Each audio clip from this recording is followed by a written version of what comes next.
नमस्कार दोस्तों, स्वागत है आपका हमारे चैनल पर। माधवी अपनी ननद की बेटी की शादी में आई थी। वह आर्या की इकलौती मामी थी। माधवी के बेटे से आर्या 4 महीने छोटी थी। जन्म के तुरंत बाद ननद की तबीयत बिगड़ गई थी। तब माधवी ने ही उसे अपना दूध पिलाया था। सासू माँ अक्सर कहती, तुमने दूध पिलाया है इसलिए तुम्हारी ममता गहरी है। शायद सच यही था कि माधवी की सबसे प्रिय थी आर्या। शादी को लेकर उसमें ज़बरदस्त जोश था।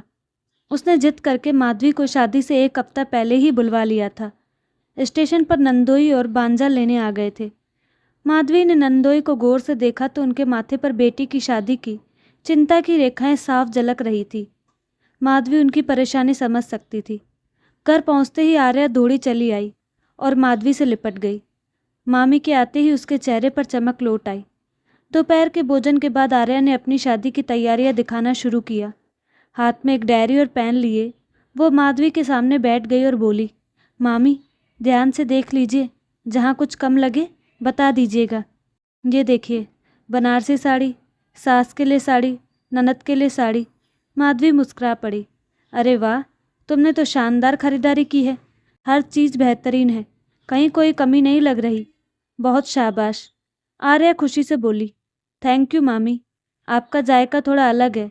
अगर आपको पसंद आया है तो सब ठीक ही होगा। मामी, आज शाम को मेरे ऑफिस के साथी सामान देखने आ रहे हैं। आप मम्मी के साथ मिलकर कोई खास डिश तैयार करवा दीजिएगा। माधवी ने हामी भर दी।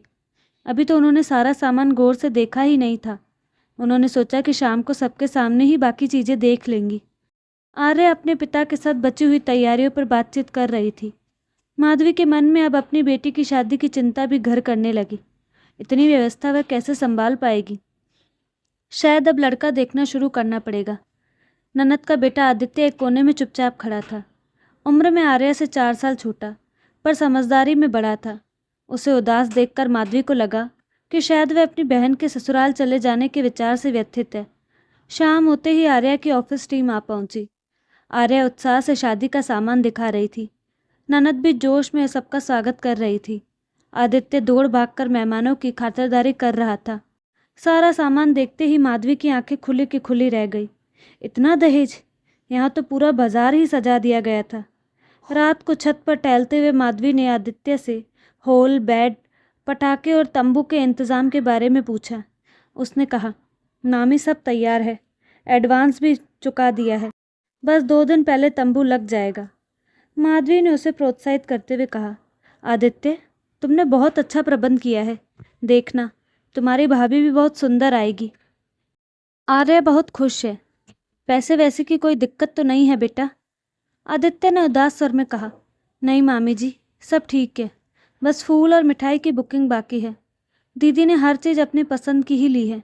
पिछले 4 महीनों से मम्मी के साथ उसकी शॉपिंग चल रही है। आदित्य की आवाज़ में एक दबा हुआ दर्द था जिसे माधवी नज़रअंदाज नहीं कर सकी। माधवी ने खुद से सोचा कि वह इतना क्यों पूछ रही है। अगले दिन मोहल्ले वालों को दहेज का सामान देखने के लिए आमंत्रित किया गया। ननद सुबह से ही चाय नाश्ते का इंतज़ाम कर रही थी। शाम को मोहल्ले की महिलाओं ने आकर आर्या की शादी पर बधाई दी और गीत गाए। ननद ने माधवी का परिचय करवाया। अचानक एक महिला ने ननद से पूछा, नगद कितना दे रहे हैं आप लोग? ननद झुंझलाकर बोली, लड़के वाले तो कुछ मांग ही नहीं रहे, हमारे यहाँ कैश की प्रथा नहीं है। उस महिला ने फिर सवाल किया, अच्छा तो ये सारा सामान बिना मांगे ही दे रही है? सुई से लेकर सिलाई मशीन तक कुछ नहीं छोड़ा। हमें लगा ज़रूर लड़के वाले दबाव डाल रहे होंगे। दावत ख़त्म होने पर माधवी ने भी ननद से यही सवाल किया।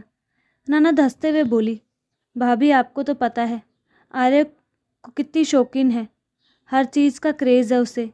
शादी को लेकर वह बचपन से सपने संजोती थी। अब एक ही बार तो देना है। जिस चीज़ पर उसने हाथ रखा मैंने दिलवा दिया। आर्या ने बीच में ही टोकते हुए कहा, नामी ससुराल में इज्जत चाहिए तो ढेर सारा दहेज लेकर जाना पड़ता है, वरना कोई ताना मारे उससे पहले ही उनका मुंह बंद कर देना। देखिए ना, सास के लिए मैंने सबसे महंगी साड़ी ली है। अगर रिश्ते में कान की बाली या अंगूठी मिले तो वह भी रख लूँगी। बस फिर वह कुछ बोल ही नहीं पाई। ननद के लिए भी पूरा सूटकेस भरकर सामान खरीदा है मैंने। माधवी हैरान थी कि आजकल लड़कियां अपनी ही शादी का दहेज इतना महत्व क्यों देती है। तभी आदित्य को आता देख ननद ने एक डिब्बी छिपा ली। आदित्य शायद माँ से पैसे लेकर पिता के साथ बाहर जा रहा था। उसके जाते ही आर्या ने वह डिब्बी माँ के हाथ में लेकर माधवी को दिखाई। अरे वाह, कितना खूबसूरत और कीमती ब्रेसलेट है। माधवी देखती ही रह गई। आर्या ने माधवी से चंचलता से पूछा, बताइए मामी, कैसा लगा? सुंदर है ना?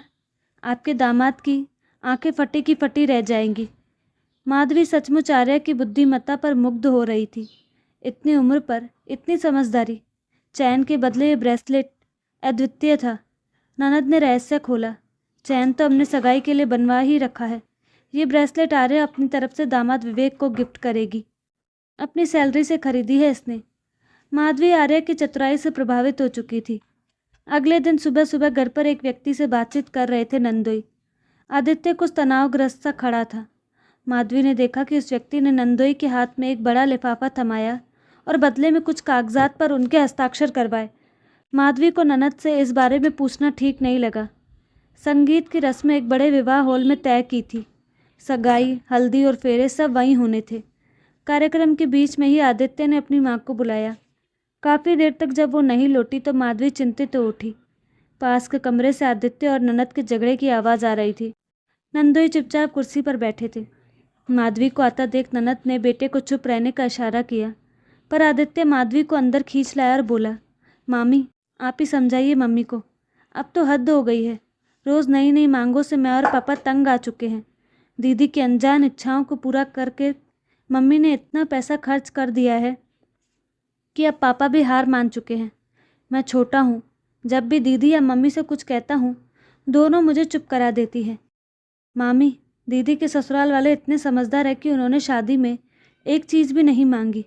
जीजाजी ने तो स्पष्ट कह दिया था कि उन्हें बस आपकी बेटी चाहिए। फिर भी व्यर्थ के दिखावे के चक्कर में पापा के लाखों रुपए बर्बाद हो गए। अभी तो पूरी शादी बाकी है। आदित्य हाँफ रहा था। शायद पिछले कई दिनों से वही तनाव झेल रहा था, इसीलिए उदास रहता था।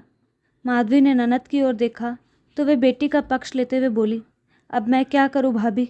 बचपन से उसे खाना बनाना पसंद नहीं, इसलिए किचन के सभी उपकरण देने पड़े।